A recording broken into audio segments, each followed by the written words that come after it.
સર્વે સ્નેહીજનોને દાસના દાસ કારીગરની કલમના જય વિશ્વકર્મા જય મુરદાસ।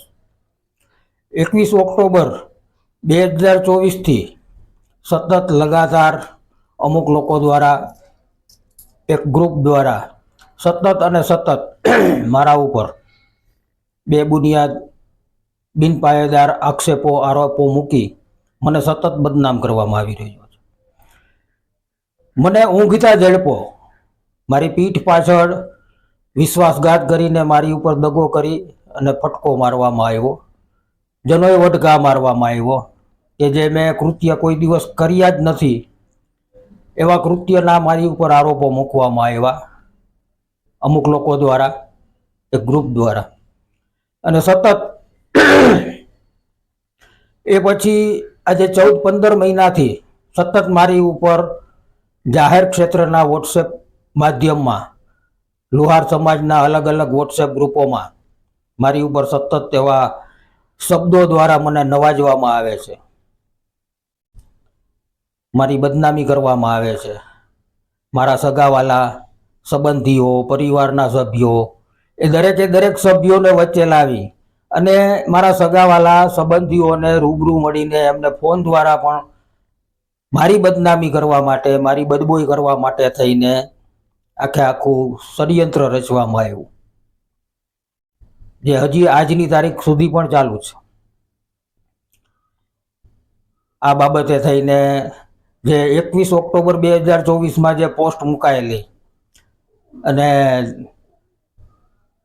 મને મારી અજાણ અવસ્થામાં એ પોસ્ટ મૂકી મારી પીઠ પાછળ ઘા કરી મને જનોય વાઢ આપી, માર આપી અને એ પોસ્ટનું સતત કન્ટિન્યુઅસ નિરંતર પ્રસારણ કરવામાં આવ્યું જાહેર ક્ષેત્રના વોટ્સએપ માધ્યમમાં। એ સમયે દિવાળી જેવો તહેવાર નજીક આવતો હતો। આમોદરા ધામમાં પૂજ્ય બાપાનો અવતરણ તિથિ મહોત્સવ આવી રહ્યો હતો અને એના 4 દિવસ પછી મારા દીકરાના લગ્ન હતા। આ બધા વસ્તુઓને ધ્યાનમાં રાખી અને મારી ઉપર ઘા મારવામાં આવેલ કે જે આજ દિવસ સુધી આ લોકો હજી પણ ચૂપ નથી થયા। જ્યારે 21 ઓક્ટોબર 2024ના રોજ એ લોકોએ જે પોસ્ટ મૂકી 6 દિવસ સુધી સતત નિરંતર હું સૂઈ નહોતો શક્યો, આંખનું મટકું નહોતો મારી શક્યો, જમી નહોતો શક્યો, ખોરાક નહોતો લઈ શક્યો અને મારી માનસિક હાલત એકદમ ખરાબ થઈ ગઈ કારણ કે મારા ઘરમાં પ્રસંગ આવી રહ્યો હતો અને એ લોકોએ અલગ અલગ મુદ્દાઓ, અલગ અલગ જૂઠી વાતો, ખોટી વાતો ઉમેરી પોસ્ટ બનાવી, એના વિડીયો બનાવી અને સમાજમાં પ્રસારિત કર્યા। મને માનસિક આઘાત લાગેલો, હું આપઘાત કરી શકું, આત્મહત્યા કરી શકું એક ક્ષણ સુધી હું પહોંચી ગયેલો। એ પછી 27 ઓક્ટોબર 2024ના રોજ મેં એક પોસ્ટ મૂકેલી। એ પોસ્ટના સંદર્ભમાં મેં 3 વખત માફી માગેલી સમસ્ત લુહાર સમાજની લેખિતમાં। તેમ છતાં પણ આજે પણ આ લોકો હજુ પણ બંધ નથી થયા। એ પછી ડિસેમ્બર 2024માં મને હાર્ટ એટેક આવી ગયેલો, હું ડિપ્રેશનમાં પણ સરી ગયેલો। 2 થી 3 મહિના સુધી હું ગુમનામી અવસ્થામાં જ રહેલો।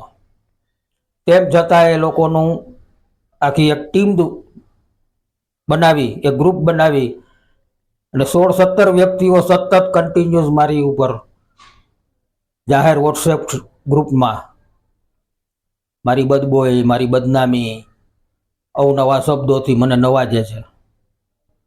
તેમ છતાં હું ચૂપ રહ્યો, આજના દિવસ સુધી હું ચૂપ રહ્યો, પરંતુ એ લોકોની હરકતો બંધ નથી થઈ।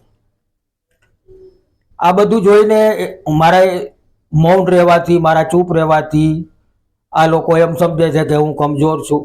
નહીં, હું જરા પણ કમજોર નથી, હું જરા પણ કાયર નથી। હું ધારું તો ઘણું બધું કરી શકું એમ છું।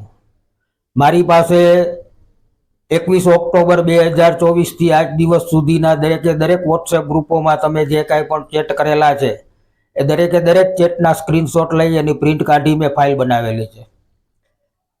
21 ઓક્ટોબર 2024થી આજ દિવસ સુધીના એ પેજની ગણતરી કરીએ તો અંદાજિત 4600 થી 4700 પેજ થાય છે. એની કમ્પ્લીટ ફાઇલ બનાવેલી છે દિવસે દિવસના મારા મોબાઈલના વોટ્સએપ, મારો મોબાઈલ કમ્પ્લીટલી આખો મોબાઈલ હું કોમ્પ્યુટરમાં બેકઅપ લઈ લઉં છું. એની પેન ડ્રાઈવ પણ હું બનાવી લઉં છું. કોમ્પ્યુટરમાં ફાઇલ બનાવેલી છે બેકઅપમાં, સાથે સાથે એને હું પેન ડ્રાઈવમાં પણ લઈ લઉં છું. એટલે મારી તમને આ લોકોને જે કોઈ પણ છે એ ગ્રુપને મારી વિનંતી છે, હું શાંતિનો ચાહક છું અને સમાજની અંદર શાંતિ સ્થપાયેલી રહે, દરેક વોટ્સએપ ગ્રુપોમાં શાંતિ સ્થપાયેલી રહે, એના માટે થઈને હું મૌન રહું છું. એની સાથે સાથે આપણા લુહાર સમાજના ઘણા બધા વડીલો, ઘણા બધા અગ્રણીઓ કે જે મને સપોર્ટ આપે છે, મને માન આપે છે, એ લોકોને 21 ઓક્ટોબર 2024થી લગાતાર નિરંતર મને માનસિક સહકાર આપેલો છે. એ દરેક વડીલો, દરેક અગ્રણીઓના બોલ ઉપર હું ચાલુ છું. એની સાથે સાથે મારા મા બાપે આપેલા સંસ્કાર ઉપર હું ચાલુ છું. મારા સદગુરુએ મને જે સંસ્કાર આપ્યા છે, મને જે શીખ આપેલી છે, એના હું ઉપર ચાલુ છું. અને એને લીધે હું આજ દિવસ સુધી મૌન રહ્યો છું, સહન કરતો આવું છું. સહન શક્તિની પણ એક હદ હોય છે. કોઈ પણ વ્યક્તિને ઉતારી પાડવાની, બદનામી કરવાની પણ એક હદ હોય છે. હવે અહીંયા તમે અંત લઈ આવો તો સારું છે. જેમ તમને લોકોને પણ આપણા સમાજના વડીલો, અગ્રણીઓનો સપોર્ટ છે, એમ મને પણ આપણા લુહાર સમાજના વડીલોનો, અગ્રણીઓનો સપોર્ટ છે. પણ મને જે સપોર્ટ છે એ પોઝિટિવ સપોર્ટ છે અને સમાજને વિકાસ કરવા માટે થઈને, સમાજમાં શાંતિ સ્થાપવા માટેનો મારા વડીલોનો, મારા અગ્રણીઓનો મને સપોર્ટ છે. તમારા વડીલોએ, તમારા અગ્રણીઓએ સમજવું જોઈએ. તમારા મા બાપે તમને શું સંસ્કાર આપ્યા છે એ તમે પ્રદર્શિત કરો જ છો, કેવા મને ઉપનામ આપીને. અને મને એકને નહીં, લુહાર સમાજ માટે હું એક જ વ્યક્તિ નથી તમારા માટે થઈને, 10મી 11મી વ્યક્તિ છું તમારા ગ્રુપ દ્વારા, કે જે લોકોને બદનામ કર્યા છે, જે લોકોને સમાજમાંથી ફેંકી દેવા માટેની ગતિવિધિઓ થઈ છે. આ સાથે હું આ વિડીયોમાં મારી એક ફાઇલના ફ્રન્ટ પેજનો ફોટો આપું છું, નમૂનો આપું છું, એટલે તમને ખ્યાલ આવશે. આ વિડીયોમાં હું મોભમમાં જ બોલું છું. જો હજુ તમે બંધ નહીં થાઓ તો એક વ્યક્તિની સાથે, એક વ્યક્તિના નામ સાથે દરેક વોટ્સએપ ગ્રુપના ચેટના વિડીયો મૂકીશું. હું ધારું તો હું આ ફાઇલ લઈ અને તમારી ઉપર પોલીસ કેસ કરી શકું છું, કોર્ટ કેસ કરી શકું છું, બદનામીનો દાવો મૂકી શકું છું. પણ તમારા જેવા ફાલતુ માણસો માટે થઈને મારી પાસે એવા ફાલતુ પૈસાઓ નથી કે જે હું એડવોકેટોને આપી શકું. હું મધ્યમ વર્ગનો નાનો માણસ છું, તમારા જેવો કરોડપતિ નથી. તમારા જેવા ફાલતુ લોકો માટે મારી પાસે ફાલતુ સમય નથી કે હું કોર્ટની તારીખોના જ ધક્કા ખાઈ શકું. માટે અહીંયા જ તમે અંત લઈ આવો આ બાબતનો તો ઘણું સારું છે. હું પણ ઘણું બધું કરી શકું છું. મારામારી કરવી હોય તો મારામારી પણ હું કરી શકું છું, પણ મારા મા બાપે મને સંસ્કાર નથી આપ્યા એવા. દરેક મનુષ્યની પ્રકૃતિ જે જન્મ વખતે મળતી હોય છે, તો મારી પણ એવી જ ગરમ પ્રકૃતિ છે. હું પણ કોઈ ખોટું સહન નથી કરી શકતો, પણ મારા મા બાપે મને જે સંસ્કાર આપ્યા છે એને લઈને હું કોઈ પણ વ્યક્તિ સાથે મારામારી કરતો નથી. બાકી તમને લોકોને તમારા ઘરમાંથી બહાર કાઢી તમારા ઘરમાં આવી અને હું હાથાપાઈ કરી શકું એમ છું, મારામારી કરી શકું એમ છું. મને એકને પાડવા માટે થઈને, મને એક વ્યક્તિને સમાજમાંથી દૂર કરવા માટે થઈને તમારે 25 વ્યક્તિઓને જો ભેગું થવું પડતું હોય અને તમારે મને બદનામ કરવા માટે થઈને, મને સમાજમાંથી હાંકી કાઢવા માટે થઈને તમારે વડીલોનો, અગ્રણીઓનો સહકાર મળતો હોય. હું એકલો છું, તમે 25-26 જણા છો. હિંમત હોય તો આવો તમે સામે, મેં 5 વખત તમને લોકોને લેખિતમાં આપેલું છે. મારા કોઈ જાતના વાંક ગુના વગર તમે લોકોએ મારી ઉપર જે કર્યું તેમ છતાં હું નીચે નમીએ ઝૂકી અને તમને મેં 5 વખત કીધેલું છે કે આવો આપણે સામસામે બેસીએ, સમાજમાં શાંતિ સ્થપાય, વોટ્સએપ ગ્રુપોમાં શાંતિ સ્થપાય. તમે લોકો રૂબરૂ નથી મળવા માંગતા અને એ બાબત માટે 3 આપણા સમાજના અગ્રણીઓએ મધ્યસ્થી કરી. તેમ છતાં તમે લોકોએ એ અગ્રણીઓ કે વડીલો કે આગેવાનોની પણ અમાન્ય ના જાળવી. જો એ વડીલોની એ અગ્રણીઓની પણ અમાન્ય તમે ના જાળવી શકતા હો, તમે શું આ સાબિત કરવા માંગો છો? એક વ્યક્તિ ઉપર તમે કરો ચાલે, બીજી વ્યક્તિ કદાચ એવી ખરાબ હોય, 10 11 વ્યક્તિઓ સમાજમાંથી જો તમારા એક જ ગ્રુપ દ્વારા જો થતું હોય 10 11 વ્યક્તિઓ સાથે એની ઉપર, તો સમાજ પાસે લાખો કાન છે, સમાજ પાસે લાખો આંખ છે, સમાજ બધું જોવે છે, સમાજ બધું સાંભળે છે. અને હજુ આજે પણ હું કહું છું કે જો તમારામાં મર્દાનગી હોત, તમારામાં હિંમત હોત, તો તમે આવા કાયર જેવા કામ ન કર્યા હોત. જે લોકોને તકલીફ હોય, જે લોકોને સમસ્યા હોય, એ સામે ફેસ ટુ ફેસ બેસીને એના ઉકેલ લઈ આવે. આ રીતે બાયલા જેવા કામ ન કરે, વોટ્સએપ ગ્રુપોમાં બદનામ કરવાના. વોટ્સએપ ગ્રુપ તો એવું માધ્યમ છે કે જેના થકી આપણે પોઝિટિવ કાર્ય કરી શકીએ, સમાજને એકત્રિત કરી શકીએ, પોઝિટિવ રીતે સમાજને સંગઠિત કરી શકીએ, સમાજ સેવાના કાર્યો કરી, આપણા વ્યક્તિગત વિકાસ કરી શકીએ, પરિવારનો વિકાસ કરી શકીએ, સમાજનો વિકાસ કરી શકીએ. એને બદલે આવી અદ્ભુત શોધનો તમે ગેરઉપયોગ કરો છો. અને તમારા જેવી નવરાશ 24 કલાકની નવરાશ દરેક પાસે નથી હોતી. આજે મારી સહન શક્તિની હદ આવી ગઈ છે. મને ખુદને એક વખત હાર્ટ એટેક આવી ગયો છે, એક વખત હું ડિપ્રેશનમાં સરી ચૂક્યો છું. મને જ્યારે હાર્ટ એટેક આવેલો ત્યારે ડૉક્ટરોએ મારા પ્રિસ્ક્રિપ્શનમાં, હાર્ટ સ્પેશિયાલિસ્ટે પ્રિસ્ક્રિપ્શનમાં સાફ શબ્દોમાં, ચોખ્ખા શબ્દોમાં લખેલું છે કે તમે 6 દિવસ સતત ટેન્શનમય જીવન જીવી અને ઉજાગરો કર્યો છે, અનાજનો એક દાણો નાખ્યો નથી, તમારા શરીર ઉપર એની વિપરીત અસર પડી છે. એ વિપરીત અસર તમારી પાચન તંત્ર ઉપર, તમારા હૃદય ઉપર અને તમારા મગજ ઉપર પડી છે. એને લીધે તમે ફરીથી પણ ડિપ્રેશનમાં સરી શકો છો, તમને ઇન્ટરનલ બ્રેન હેમરેજ થઈ શકે છે, બીજી વખત તમને હાર્ટ એટેક પણ આવી શકે છે. અને બીજી વખતના હાર્ટ એટેકનું બહુ ગંભીર પરિણામ આવી શકે છે, તમારા જીવ ઉપર જોખમ રહી શકે છે. એનાથી એ વિશેષ જો મારો ટેન્શનમાં આવીશ, ડિપ્રેશનમાં આવીશ અને હું જો આત્મહત્યા કરીશ, તો આ દરેક ફાઇલ પોલીસ સ્ટેશનમાં જશે જ. કારણ કે મેં દરેક ફાઇલની ઉપર એક પેપર લગાડેલો છે, એક કાગળમાં મેં સંપૂર્ણ વિગત સાથે દરેક વ્યક્તિના નામ સાથે વિવરણ કરેલું છે. એમાં દરેક વ્યક્તિના એડ્રેસ, દરેક વ્યક્તિના ફોન નંબર, મારી પાસે દરેક માહિતી છે. ધારું તો હું આ દરેક માહિતી અત્યારે પણ હું પોલીસ સ્ટેશનમાં આપી શકું છું, નામદાર ન્યાય કોર્ટમાં પણ હું આપી શકું છું, ન્યાય માંગી શકું છું. પણ મારી પાસે એવો સમય નથી, મારી પાસે એવા પૈસા પણ નથી. અને હું વિવાદોથી દૂર રહેવા વાળી વ્યક્તિ છું, શાંતિનો ચાહક છું. અને મારી ઉપર કરવામાં તમે બાકી નથી રાખ્યું, એવી રીતે તમે જે બીજી વ્યક્તિઓ ઉપર એ કરવામાં બાકી નથી રાખ્યું. દરેક વ્યક્તિની આતેડી કકડે, એના પરિવારના સભ્યોની આતેડી કકડે. અરે તમે તો પરિવારના સભ્યોને પણ નથી છોડ્યા. આ ગુંડાગીર્દી છે એક જાતની. સમાજમાં ગુંડાઓ હોય છે, પણ એ ગુંડાઓ માં બહેન દીકરીઓ ઉપર તો હાથ નથી જ નાખતા.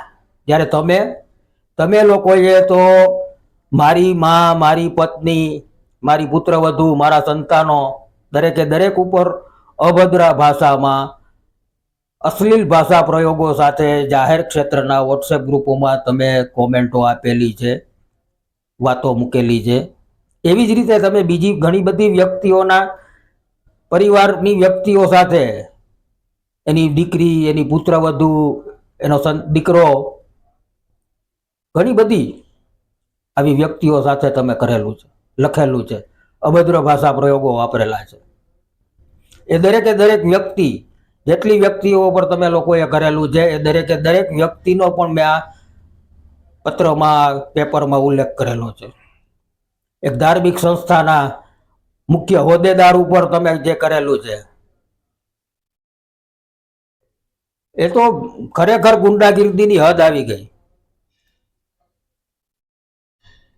એની પત્નીએ કે જેને એક સેવા ભાવથી, એક ભક્ત હૃદયથી એ જગ્યા ઉપર આવતા ભક્તોને પોતાના હાથે બનાવીને રસોઈ જમાડી, એ વ્યક્તિની, એ પત્નીની, એ સ્ત્રીની જે આતેડી કકડે ને, પેઢીઓની પેઢીઓ બરબાદ કરી દે સાહેબ.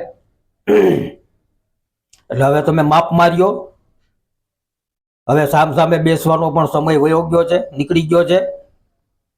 આ કોઈ મારી ધમકી નથી, આ કોઈ મારી ચેતવણી નથી, પરંતુ સમાજમાં શાંતિ સ્થપાયેલી રહે એના માટેની ફક્ત અને ફક્ત અપીલ છે. બાકી તમારે જો એવું હોય કે સામે આવી જઈએ તો તમે કયો એ જગ્યાએ હું આવવા તૈયાર છું. મેં 5 વખત કહેલું છે કે મારી ઉપરના જો તમને એમ લાગે છે કે આક્ષેપો, આરોપો સાચા છે તમે જે કયો છો એ, તો સમાજને એકત્રિત કરો અને સમાજની વચ્ચે મને બોલાવો. એક બાજુ તમે 25-26 વ્યક્તિઓ અને એક બાજુ હું એકલો. આપણે કરીએ સામે બેસીને ડિબેટ. સામે 500,000 જ્ઞાતિ બંધુઓ, આગેવાનો હોય સમાજના. એક બાજુ તમે 25-26 વ્યક્તિઓ બેસજો, એક બાજુ હું બેસીશ અને એનું લાઈવ ટેલિકાસ્ટ આપણે કરશું કે સમસ્ત લુહાર સમાજ નહીં, આપણા હિન્દુ સમાજની દરેકે દરેક સમાજ, દરેકે દરેક જ્ઞાતિઓ એ લાઈવ ટેલિકાસ્ટ જોઈ શકે અને એનો ખર્ચો હું આપીશ તમને. કરો આ કાર્યક્રમ, કરો બધાને એકત્રિત, હું આવીશ. બાકી આવા બાયલા જેવા કાયરતા ભર્યા કામ કરવાનું બંધ કરો. તમારી જેમ મને કાદવ ઉછાળતા નથી આવડતું. એક વખત કાદવ ઉછાળીએ તો આપણાય કપડાં ખરાબ થાય ને સામેની વ્યક્તિના કપડાં ખરાબ થાય. બસ આજના દિવસ માટે આટલું છે. આવો. મારી બદબોઈ કરવા માટે થઈને, મને બદનામ કરવા માટે થઈને તમારે ગામે ગામ તમારે જવું પડે છે, રૂબરૂ જવું પડે છે, તમારા માણસોને મોકલવા પડે છે. ત્યાં સુધી કે મુંબઈમાં તમારે મહિનામાં 2 ધક્કા ખાવા પડે છે. મુંબઈના આગેવાનો, મુંબઈના અગ્રણીઓ, મુંબઈના વડીલો કે જ્યાં તમે આજે વર્ષોથી કોઈને મળ્યા નથી, ફક્ત ફોન ઉપર કે ક્યાંક પ્રસંગોપાત તમે મળ્યા હો, પણ મારી બદબોઈ કરવા માટે થઈને તમે મુંબઈના આગેવાનો સાથે સંબંધો મીઠાશ ભર્યા. મુંબઈના મંડળો સાથે તમે ગરોબો કેળવો. મુંબઈના મંડળોના કાર્યક્રમમાં તમે મુખ્ય અતિથિ તરીકે આમંત્રણ મેળવો. તેમ છતાંય તમે શું મેળવું?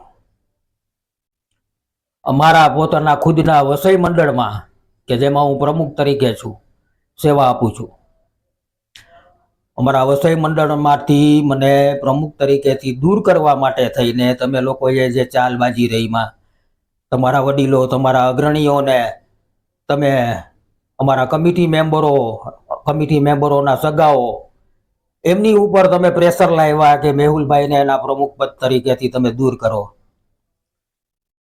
કેમ મારા કમિટી મેમ્બરોએ તમને સહકાર ન આપ્યો? તમે મુંબઈના વડીલો, અગ્રણીઓ પર તમે પ્રેશર લાવ્યા કે તમે વસઈ મંડળમાંથી મેહુલભાઈને પ્રમુખ પદેથી સેવા આપતા દૂર કરો. કેમ એ લોકોએ તમને સહકાર ન આપ્યો? વિચારો. તમારી ને મારી ક્યાંક તો કિંમત થઈ હશે ને.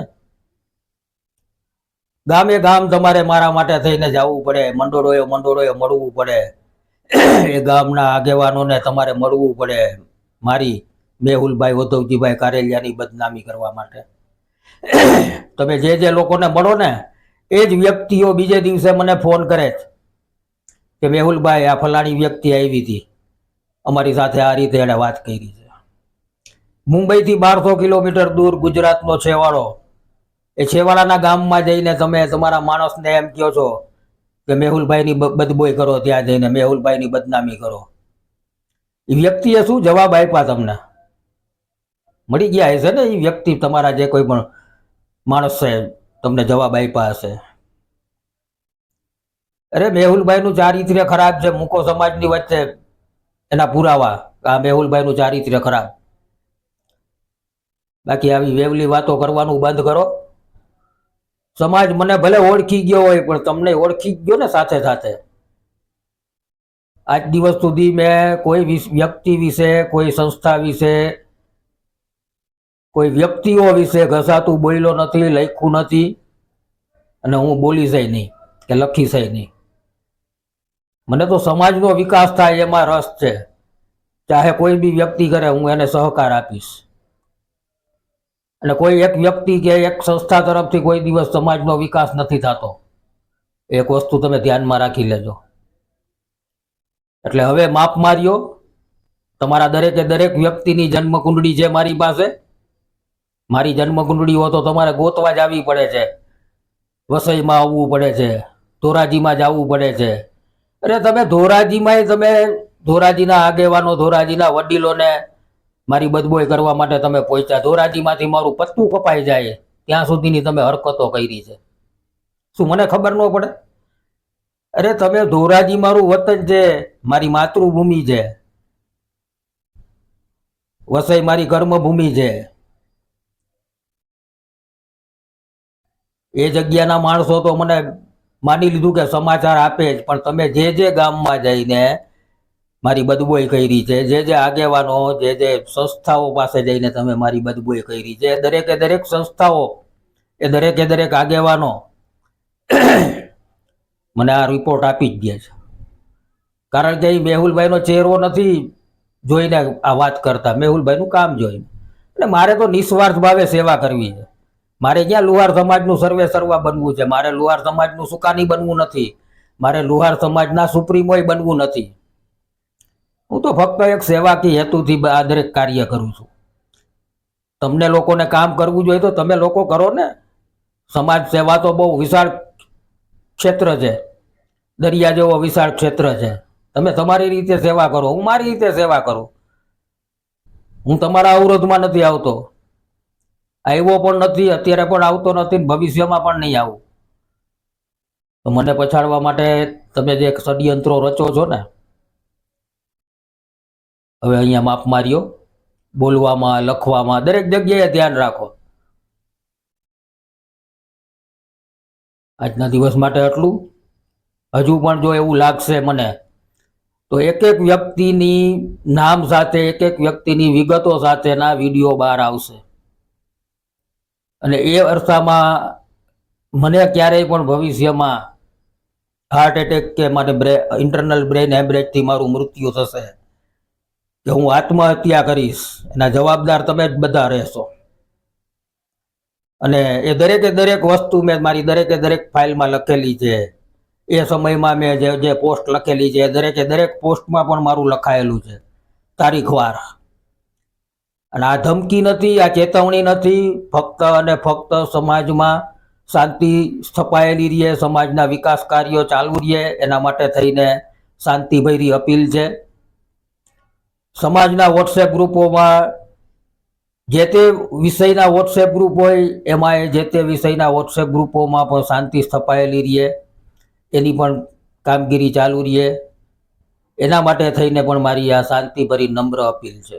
આ સાથે સાથે હું તમને એક બીજી વિગત જણાવી દઉં કે કોઈ પણ વોટ્સએપ ગ્રુપમાં જાહેરમાં કોઈ પણ વ્યક્તિ ઉપર બદનામી કરો, તમે એને માનસિક ત્રાસ આપો, માનસિક અત્યાચાર આપો, તો એ વ્યક્તિ જો નામદાર કોર્ટનો સહારો લે અને નામદાર કોર્ટમાં એ પોતાનો કેસ ફાઇલ કરે, તો આપણું ન્યાયતંત્ર એમ કહે છે કે જે તે વોટ્સએપ ગ્રુપના સંચાલકો, એના એડમિનો અને એ ગ્રુપના સભ્યો આ બાબતમાં સાક્ષી તરીકે લેવામાં આવે છે.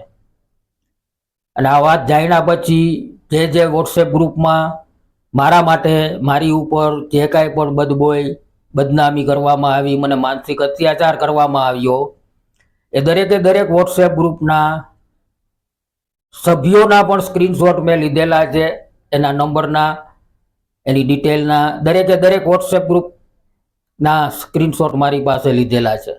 એની પ્રિન્ટ કઢાવી મેં આ ફાઇલમાં મૂકેલી છે. મને કાંઈ પણ થશે ત્યારે આ દરેક સભ્ય, જે તે ગ્રુપના સભ્યો, એમને પણ સાક્ષી તરીકે બોલાવવામાં આવશે. જે તે ગ્રુપના એડમિનો હશે, ગ્રુપના એડમિનોને પણ એમાં સાક્ષી તરીકે બોલાવવામાં આવશે. અને ત્યાં સુધી મને મારા એડવોકેટે કીધેલું છે કે જે તે ગ્રુપના સંસ્થાપક અને જે તે વોટ્સએપ ગ્રુપના એડમિનો, એમને કોર્ટ કડક વલણ સાથે એ કહી શકે છે કે જો આ વ્યક્તિ ઉપર અમુક વ્યક્તિઓ દ્વારા જાહેરમાં વોટ્સએપ ગ્રુપોમાં માનસિક અત્યાચાર થતો જોવામાં આવ્યો તો તમે એડમિનોએ કેમ ધ્યાન આપ્યું નહીં. જે તે વોટ્સએપ ગ્રુપના એડમિનોને હું નમ્ર અપીલ કરું છું કે તમે તમારા એડવોકેટોને પૂછી લેજો આ બાબતે. મારા એડવોકેટો તો મને આ બધી જ સલાહ આપેલી છે. એડમિનોની ફરજમાં આવે છે કે જે તે ગ્રુપને પોતાએ વ્યવસ્થિત શિસ્તભર્યું સંચાલન કરાવવું. તો જેમનું જે વોટ્સએપ ગ્રુપ હોય એના એડમિનોએ આ ખાસ ધ્યાન રાખવું કે મારી ઉપર નહીં પણ ભવિષ્યમાં કદાચ બીજી કોઈ પણ વ્યક્તિ ઉપર આવું થશે અને એ વ્યક્તિ જો આ રીતે આમ કરશે તો દરેક ગ્રુપના એડમિનો એમાં સામેલ ગણાય છે. જો એડમિનો એ વ્યક્તિઓને આ બાબત માટે બંધ ના કરે, માનસિક અત્યાચાર આપતા બંધ ના કરે અથવા એ લોકોને એ ગ્રુપમાંથી રિમૂવ ના કરે અને સતત જો એ જ ગ્રુપમાં એ લોકો સભ્ય તરીકે ચાલુ રહી બીજી કોઈ પણ વ્યક્તિને માનસિક ત્રાસ આપે, માનસિક અત્યાચાર કરે, એની બદનામી કરે, તો એડમિનો પણ એ કાર્યમાં સામેલ છે, એ લોકો સાથે સામેલ છે એવું પ્રતીત થાય છે. એવું મને એડવોકેટે કીધેલું છે અને કોર્ટ એ પણ માન્ય રાખે છે. મને ઉદાહરણો, દાખલાઓ, એવા કેસ બની ગયેલા હોય એવા કેસ મને મારા એડવોકેટે બતાડેલા છે, મેં વાંચ્યા છે. એટલે હું દરેક વોટ્સએપ ગ્રુપના એડમિનોને આ એક નમ્ર અપીલ કરું છું કે જો તમારા ગ્રુપોમાં આ રીતે ક્યારેય પણ જો કોઈની ઉપર માનસિક અત્યાચાર થતો હોય, કોઈની બદનામી થતી હોય તો તમે કાળજી રાખજો. હું મારા માટે જ નથી કહેતો, તમારા સારા માટે કહું છું, તમારા ભલા માટે કહું છું. આ ઉપરાંત બીજા ઘણા બધા એવા વિષયો છે પણ જો મને જરૂર પડશે તો હું આગળ એ બાબતે હું વિવરણ કરીશ, વિડીયો આપીશ. પણ આજે આ મોભમમાં મેં આ વિડીયો આપેલો છે કે જેથી કરીને સમાજમાં શાંતિ સ્થપાયેલી રહે, તમારી પણ બદનામી ના થાય. જોકે સમાજે તો જોઈ લીધું છે, સમાજે તો ઓળખી લીધું છે કે આ 14-15 મહિનામાં જે કાંઈ પણ થયું છે એમાં કોણ વ્યક્તિ કઈ રીતની છે. અને મેં તો ઈશ્વરના શરણે મૂકી દીધેલું છે બધું અને ઈશ્વરે એના પરિણામ આપવાના પણ ચાલુ કરી દીધા છે. એ ઉપરાંત જે સ્ત્રીઓની હાય લાગે એમાં એક વિધવા સ્ત્રી પણ ભેગી છે કે જેણે હંમેશા સમાજનું ભલું ઈચ્છ્યું છે, દરેક વ્યક્તિનું સારું ઈચ્છ્યું છે, દરેક વ્યક્તિનું ભલું ઈચ્છ્યું છે. એવી વિધવા સ્ત્રીને પણ તમે છોડી નથી. એટલે ઘણી બધી સ્ત્રીઓની હાય તમને લાગેલી જ છે, એમાં જરાય ના નથી. મારી પણ હાય છે, એ જે સંસ્થા છે એના જે મુખ્ય પદાધિકારી છે એની પણ હાય લાગેલી છે. એમ અમારા બે જેની જેમ બીજા પણ જે 7-8 વ્યક્તિઓ છે જેની ઉપર તમે આવું બધું કરેલું છે એ લોકોની પણ હાય લાગેલી જ છે. કોઈ માટે આપણે સારું કરીએ ને એક આંગળી બતાડીએ ને તો 3 આંગળી આપણી બાજુ છે, આપણું 3 ગણું સારું થશે. આપણે કોઈનું ખરાબ કર્યું છે, એક આંગળી જીતી છે, 3 ગણું આપણું ખરાબ થશે જ. આ નિયમ છે. બસ તમે તમારું કર્મફળ ભોગવો, હું મારું કર્મફળ ભોગવું. પણ હવે આ વાતનો અહીંયા અંત લઈ આવો એવી મારી નમ્ર અપીલ છે.